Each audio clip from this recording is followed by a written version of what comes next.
नमस्कार, India news digital platform पर आप सभी का स्वागत है। आपके साथ मैं हूं वंदना श्रोही।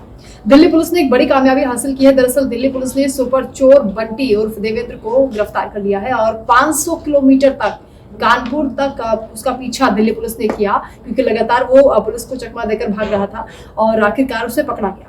हालांकि बहुत ही फेमस चोर है ये, क्योंकि बिग बॉस में भी जा चुका है और 2010 में इसने 3 साल की जब इसको जेल की सजा हुई थी, क्योंकि 500 से ज्यादा चोरियां अभी तक ये कर चुका है। और 2010 में जब ये जेल से बाहर आया था तब इसने कसम खाई थी कि उसके बाद ये कोई चोरी नहीं करेगा, लेकिन उसके बाद भी एक चोरी हुई, बहुत बड़ी घटना हुई और बिल्कुल उसी पैटर्न पर जिस पैटर्न पर ये चोर चोरी किया करता था।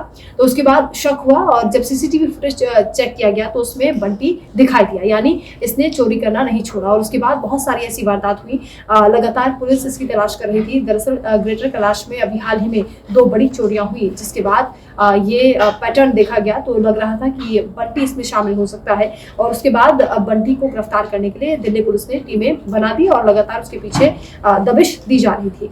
500 किलोमीटर तक कानपुर तक दिल्ली पुलिस ने पीछा किया और उसके बाद बंटी को गिरफ्तार कर लिया। इस सुपर चोर की जो खासियत है वो, अगर आपने फिल्म देखी होगी ओए लक्की लक्की ओए, ये मूवी अभय देओल की मूवी है, उसमें बड़े ही शातिराना अंदाज में, बड़े फिल्मी स्टाइल में चोरी की वारदात को अंजाम देने वाला बंटी आपको अभय देओल के रूप में दिखाई दे जाएगा।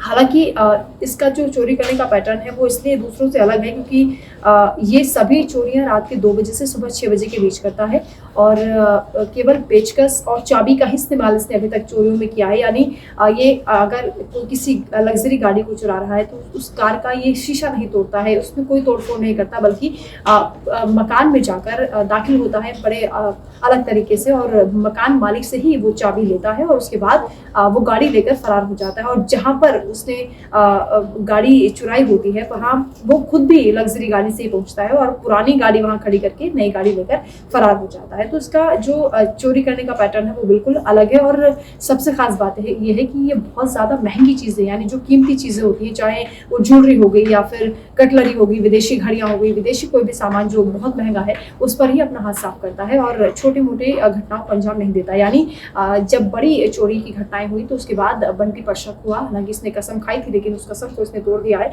अब पुलिस ने क्योंकि गिरफ्तार कर लिया है और 500 से ज्यादा चोरियों के मामले इस पर हैं, इससे पहले भी कई सजा इसको हो चुकी है कई मामलों को लेकर, लेकिन अब देखना होगा कि आगे क्या दिल्ली पुलिस इसके खिलाफ कार्रवाई करने वाली है।